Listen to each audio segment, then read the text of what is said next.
On lance une requête et que nous ne saisissons pas l'opportunité de prier avec ferveur, ce n'est pas sûr que lorsque nous sommes dans nos maisons, nous le faisons avec ferveur.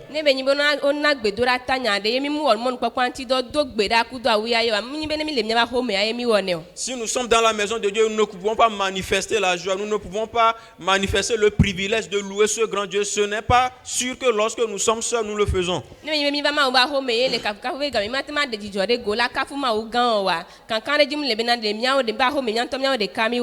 Tant que nous serons réservés, nous ne pouvons pas exprimer un zèle devant les hommes. Ce n'est pas sûr que nous pouvons l'exprimer devant celui que nous ne voyons pas.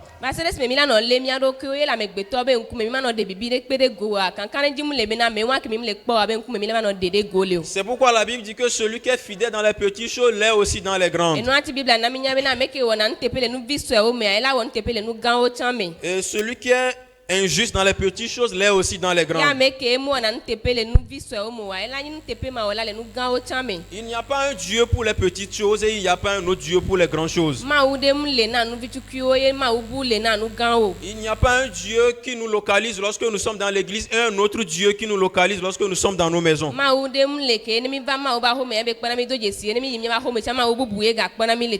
Il n'y a pas un Dieu qui pèse notre foi lorsque nous sommes dans sa maison et un autre Dieu qui pèse notre foi lorsque nous sommes à la maison. En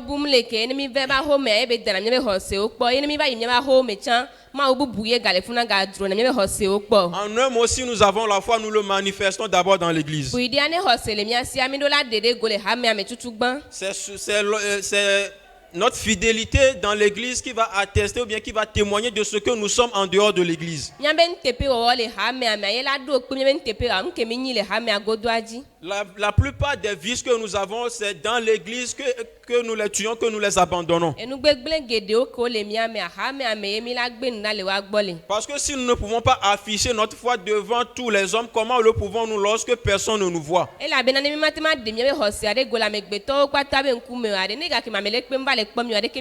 Si nous ne pouvons pas exprimer notre intégrité devant les hommes, comment le pourrons-nous lorsque personne ne nous verra?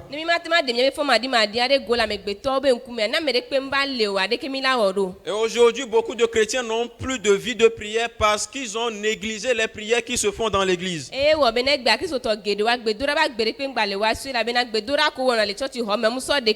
Lorsqu'on vient dans la maison de Dieu, on est nonchalant, on dit que lorsque je serai à la maison, je vais le faire. Lorsqu'on est dans la maison de Dieu, qu'on est en train de prêcher le message, il est distrait, il dit lorsque je vais arriver à la maison, je vais l'écouter en direct.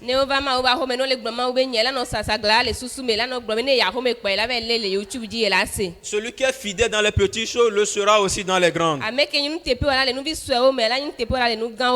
Celui qui manifeste la crainte de Dieu devant les hommes le manifestera aussi lorsqu'il sera seul. Sans quoi nous allons traîner nos vices. Un jour nous allons vouloir nous lever, mais nous ne le pourrons pas.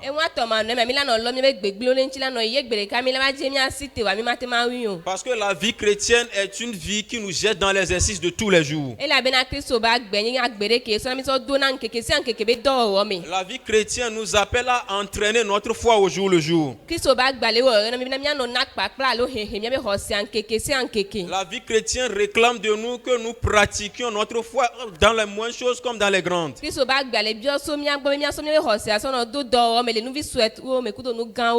C'est pourquoi Jésus-Christ a dit: vous êtes la lumière du monde. Une ville située sur une montagne ne peut être cachée. Ça, nous le trouvons dans Matthieu 5 au verset 14. Le chrétien est une lumière. Et la lumière, partout où il ne peut que briller. La lumière, lorsqu'il est présent, il amène à voir. Ou bien le chrétien, la lumière qu'il est, lorsqu'il est quelque part, il faut qu'on voit celui qui craint Dieu, celui qui ne le craint pas. Lorsque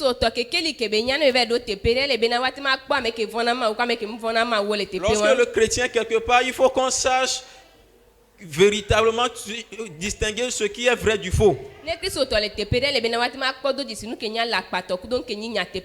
Et cela ne peut être possible que lorsque la lumière que vous êtes, vous le manifestez lorsque quelque chose vient de Dieu dans votre cœur.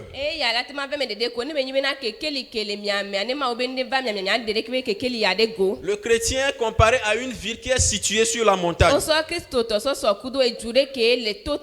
Et Jésus-Christ nous dit qu'une ville qui est située sur la montagne ne peut être cachée.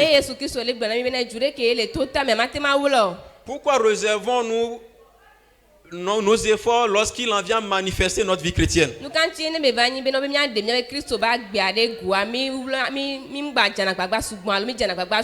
Pourquoi nous réservons-nous lorsqu'il en vient manifester notre foi? Parce que c'est seulement lorsque notre vie est exprimée que nous dégageons la lumière que nous recevons de Christ. Et aujourd'hui, beaucoup de choses comme la paresse, comme la honte ont étouffé la vie de Christ en nous. Une vie de foi exprimée peut révéler quelque chose dans quelqu'un. Une vie de foi exprimée peut révéler ou bien peut amener un autre chrétien à côté de toi à trouver le bon chemin, à trouver la lumière.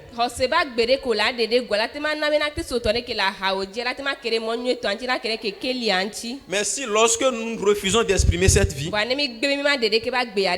alors nous allons mourir, tout ce qui est autour de nous va mourir également.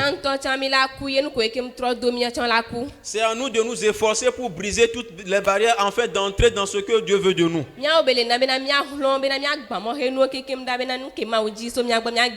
Parce que c'est notre foi qui bénit nos ambitions. Nous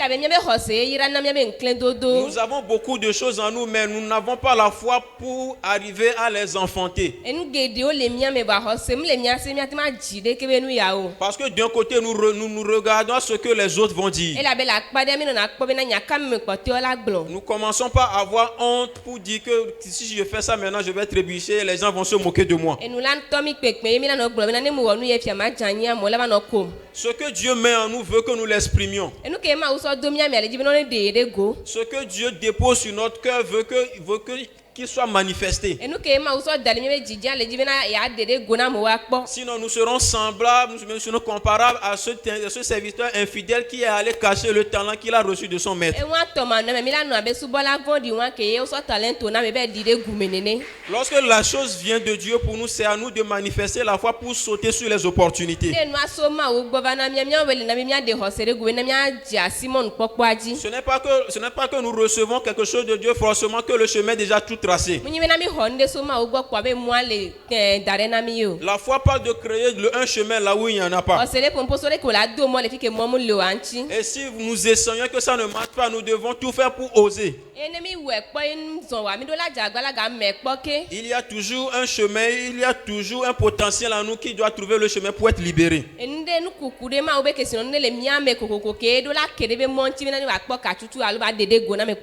devons forcément provoquer quelque chose. Et mais malheureusement aujourd'hui, les vaillants sont rares au profit des chrétiens médiocres. Beaucoup de gens ont des dons, des talents, mais ils sont assis sur ces talents. Parce qu'ils n'ont pas su dégager le territoire de gestion de ces potentiels. Les chrétiens qui sont hésitants ne vont jamais rattraper le vol de Jésus-Christ.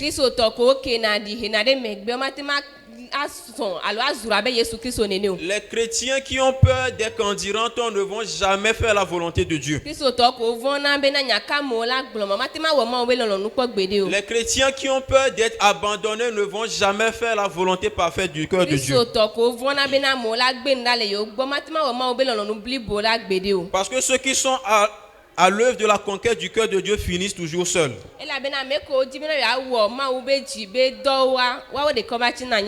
Parce que la foi parle de saisir quelque chose qui vient de Dieu, ou bien de recevoir quelque chose qui vient de Dieu pour pouvoir le manifester.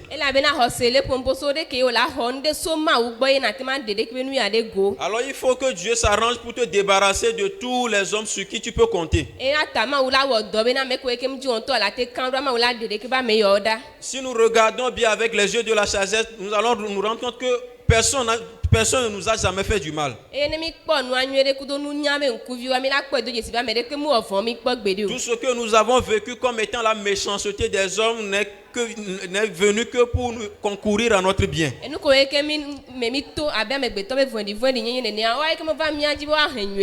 Lorsque vous avez des oppositions, c'est un langage célèbre pour dire que vous devez en faire davantage. Les manquements vous disent que vous n'avez pas assez fait pour pouvoir entrer dans le repos. Et il y a des personnes aujourd'hui, quelle que soit la somme d'argent qu'on va leur donner, ils vont toujours finir dans la pauvreté. Parce qu'ils n'ont jamais pu découvrir ce message divin caché derrière les adversités qu'ils sont en train de rencontrer.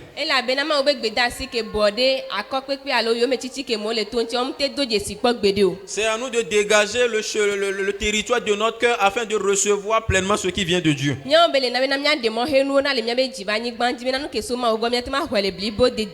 Parce que prendre soin de sa foi, c'est lui donner des corvées. Les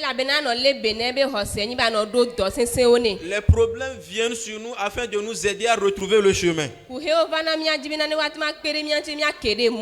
Et lorsque nous trouvons toujours des excuses à fuir la souffrance, nous n'allons jamais trouver le chemin que Dieu trace pour nous.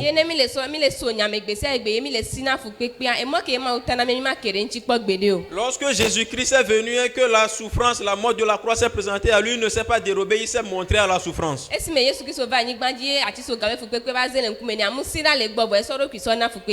c'est au travers de cette souffrance qu'il a pu parvenir à la gloire de la résurrection. Et ceux qui ont réellement compris le message de Christ, lorsque les coups viennent sur leur vie, ils rendent gloire à Dieu.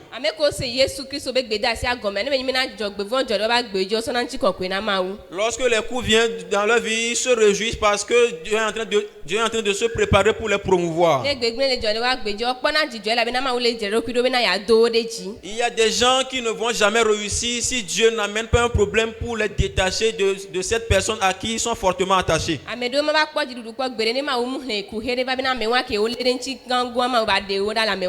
Vous n'allez jamais avoir une vie de prière lorsque vous n'avez pas quelqu'un qui vous combat.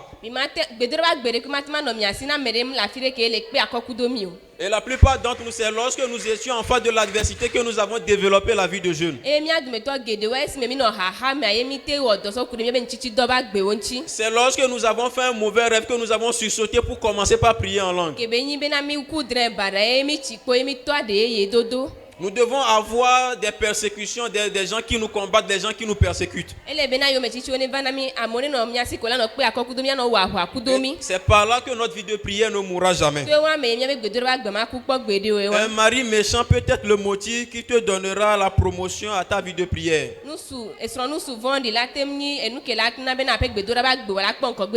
Une femme récalcitrante peut te pousser davantage devant la face de Dieu. Ce qui ne marche pas dans notre vie a pour vocation de nous rattacher, de nous rapprocher plus de Dieu que de nous éloigner de lui.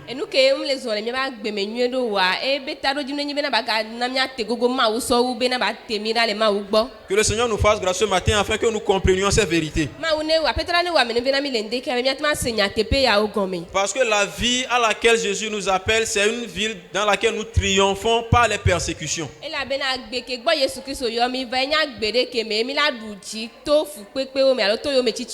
lorsque Jésus-Christ était dans ces moments de souffrance et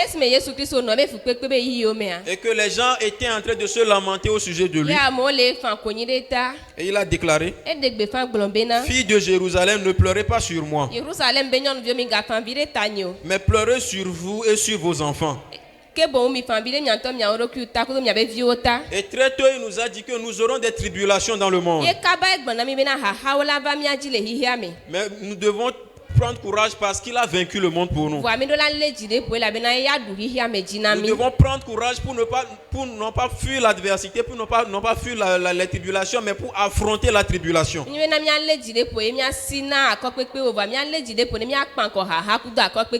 Lorsque nous voulons sauver notre vie en cherchant des moyens naturels, nous allons finir par détruire notre vie et à la fin nous ne verrons pas Dieu. Le bien que Dieu nous dessine est souvent caché dans les épines. Et il faut la foi pour aller chercher cette chose bien-là dans les épines. Il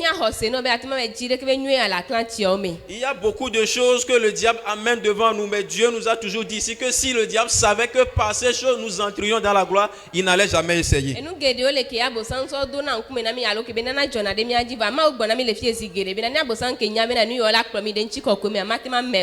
Et cela nous appelle à éveiller notre cœur par rapport à la foi, à voir les choses par la foi.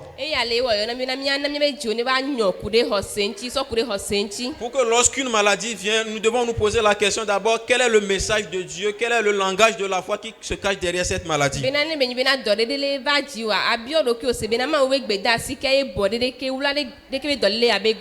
n'est pas parce que tu as beaucoup travaillé que tu es fatigué. Ce n'est pas parce que tu as été beaucoup piqué par les moustiques. Mais il y a un langage que Dieu est en train de t'adresser. Il y a quelque chose que Dieu veut que tu fasses. En tant que chrétien, nous ne devons pas voir les choses avec les yeux naturels. C'est pourquoi l'apôtre Paul a dit, nous marchons par la foi et non par la vue.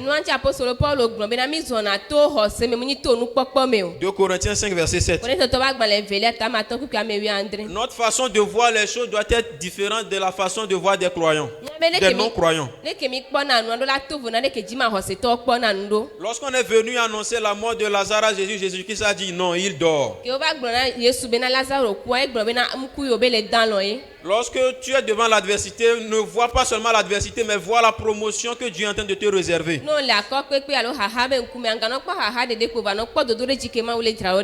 Et en tant que disciples de Jésus-Christ, nous devons nous aussi marcher par la foi comme lui aussi a marché par la foi.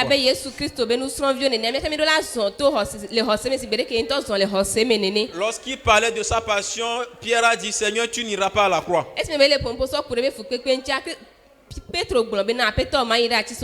Mais il a dit à Pierre, Satan arrière toi de moi. Parce qu'il marchait par la foi et non par la vue. Il marchait par le discernement et non par l'entendement divin. Il ne voyait pas la croix qui venait vers lui, mais il voyait la gloire de la résurrection. Il ne voyait pas les clous qui vont s'enfoncer dans ses pommes, mais il voyait la gloire qui va revêtir le corps incorruptible.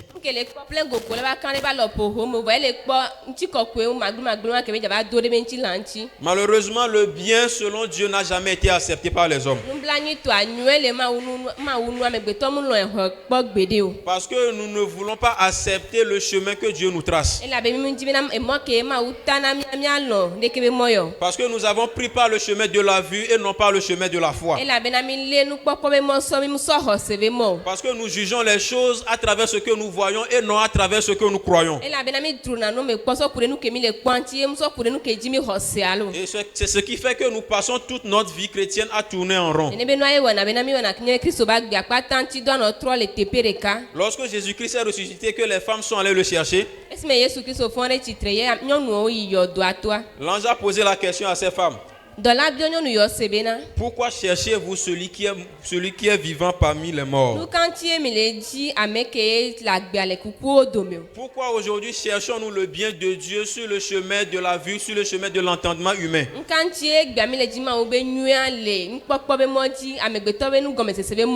Pourquoi cherchons-nous ce qui vient de Dieu, ce qui vient d'en haut, à travers les moyens de l'intelligence humaine?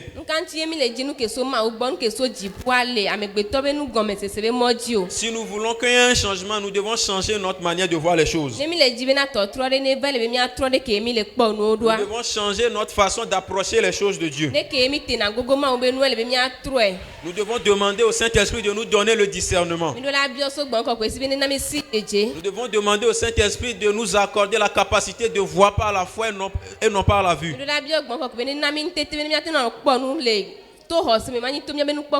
Afin que nous cessions de chercher la solution à nos problèmes là où nous allons trouver plus de problèmes. Parce qu'il y a la foi, il y a le langage de la foi, il y a le comportement de la foi, il y a l'attitude de la foi. Et si nous sommes réellement des hommes de foi, c'est dans notre comportement, c'est dans notre attitude face aux choses qui nous entourent qu'on va le décerner.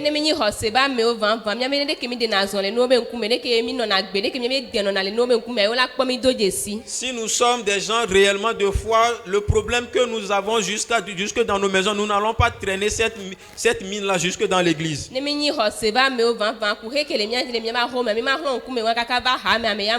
Celui qui a une conscience vivante, c'est celui qui subit toutes les persécutions, c'est celui qui subit tous les manquements, mais lorsqu'il vient dans la maison de Dieu, il est dans la joie.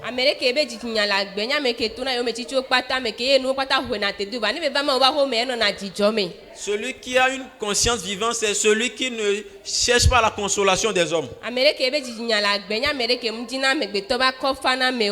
Celui qui a la foi, bien celui qui a la conscience vivante, c'est celui qui ne se cache pas derrière les murmures pour trouver des raisons pour échapper au chemin de la souffrance.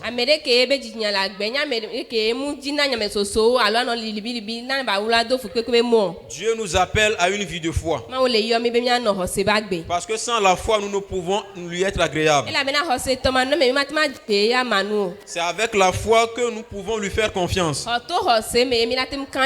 C'est pas la foi que nous allons croire que nous allons croire que c'est lui qui tient nos vies entre ses mains. C'est pas la foi que nous allons parler et réagir selon ce que nous croyons et non selon ce que nous voyons.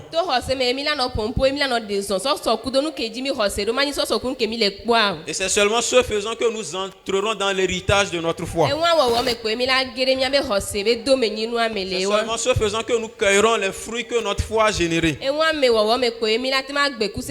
Que le Seigneur nous fasse grâce ce matin. Pour que nous comprenions que vivre par la foi, c'est éduquer sa conscience à la souffrance. C'est se montrer à la souffrance lorsqu'elle se présente à nous. C'est toujours chercher le chemin pour agir, penser comme Dieu. Afin que ce que Dieu nous a destiné, ou bien ce qui relève du paquet de notre destinée, nous puissions le saisir. Que cela soit notre partage. Au nom de Jésus-Christ. Amen. Amen. Seigneur, nous te bénissons, nous te donnons toute la gloire ce matin. Te remercions pour le chemin que tu nous traces ce matin. Tu nous appelles ce matin à être des hommes de foi. Parce que sans la foi, nous ne pouvons être agréables à toi. Te remercions, Seigneur Dieu, parce que tu nous dis ce matin de marcher par la foi et non par la vue. Nous te remercions ce matin parce que tu nous demandes ce matin de penser, de parler, d'agir selon ce que nous croyons et non selon ce que nous voyons. Seigneur Dieu, donne-nous d'entrer fermement dans la profondeur de ce que tu nous dis ce matin, afin que, Seigneur Dieu, nous reconnaissions notre identité en Christ, pour que nous comprenions que lorsque Christ nous a appelés à lui, c'est pour que nous puissions suivre le chemin qu'il a suivi, afin que nous puissions hériter avec lui au dernier jour. Seigneur Dieu, donne à nos entendements de comprendre profondément ce message. Et donne-nous, Seigneur Dieu, la grâce d'aller obéir fidèlement à ce message, de mettre ce bulletin en pratique, pour que, Seigneur Dieu, dans les jours à venir, nous puissions accueillir les fruits, pour la seule gloire de ton nom. Au nom de Jésus-Christ, nous avons prié et reçu avec action de grâce. Amen.